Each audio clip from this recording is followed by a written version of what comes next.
Have you ever noticed that a small amount of effort often leads to the biggest results? That is the essence of the 80/20 rule. Formerly known as the Pareto principle, this concept suggests that for many events, roughly 80% of effects come from 20% of causes. Think of it as a mental model for efficiency. It helps you identify the vital few inputs that generate the vast majority of your outcomes. You can apply this to your personal finances by looking at your spending or your investment strategy to find what truly moves the needle.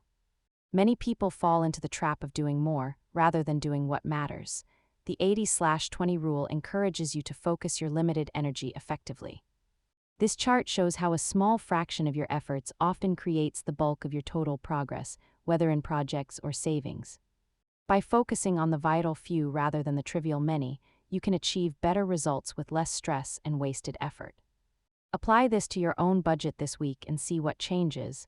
Subscribe for more money basics, and thanks for watching.